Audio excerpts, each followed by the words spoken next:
So the next section of the Business Centre is the payment solutions.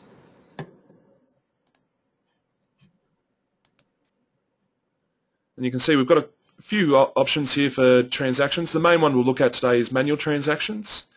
So when we say manual transactions, we mean anything that's not processed through your website. So for lots of different reasons, you might have customers who can't or won't put a payment through your website for whatever reason. With the manual transaction screen, it allows you to capture all those sales you might have missed otherwise. So you might take payments over the phone, via fax, via mail even, face-to-face. You can still process those transactions through this screen. So if we have a look at the screen, on the left-hand side here, we've got all the customer details.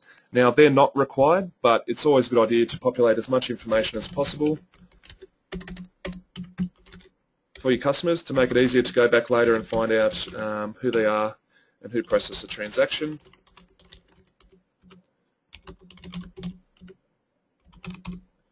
We can also put a reference number in if you want to tie it back to a number on your end, and even a description.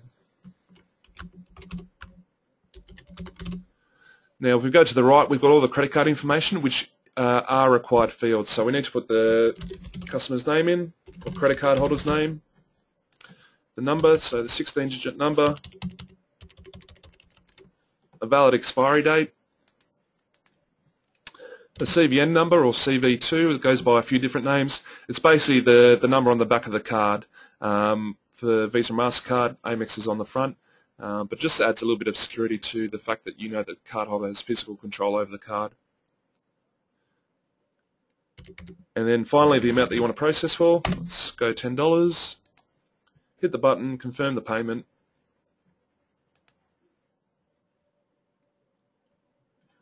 And we've got the result. So once again, it's successful. So it's as easy as that. So the good thing with manual transactions, it's a bit of a catch-all. So for payments that aren't going through the website that you might have otherwise missed, at least you can come in and log in and do a manual transaction. So you're getting as many payments as possible through your account.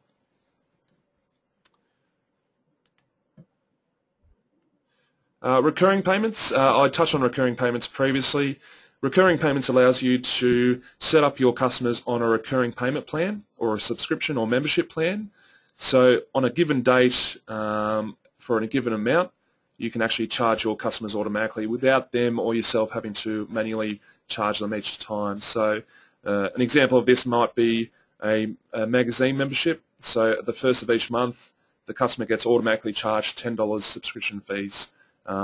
The recurring engine will automatically bill the card on file for the amount, which means that you don't have to come in each time and process the transaction for your client. So that's quite a popular product and really good for businesses who have that recurring revenue model.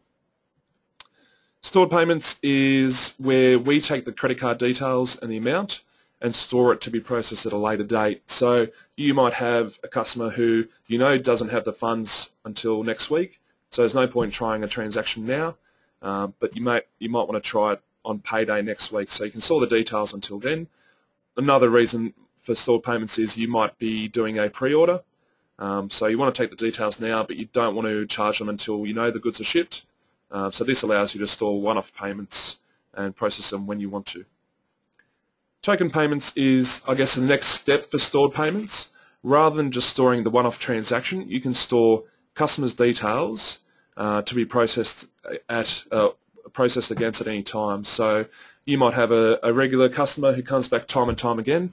Rather than them having to enter their details or you having to collect their details each time, you simply store them first time and then just process the amount against the stored data that we have on file.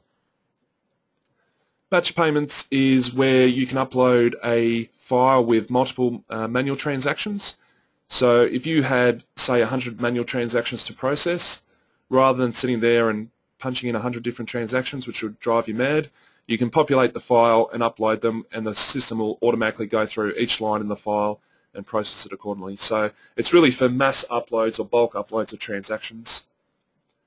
And finally, we have pre-auth payments, which is where you can authorize and reserve funds on a credit card and then capture them at a later date. So similar to when you check into a hotel, they swipe the card, and then when you check out, they actually capture the payments and add anything that's been put through on the bill. So that's the payment section. There's a lot of power there. Like I said, the manual transaction area is where you're going to spend most time on payments, but there's a few other niche products in there like recurring, stored, token, batch, pre-auth that may suit your business model. So if you've got a bit of time at a later date, it might be an idea to go through them in a little bit more detail.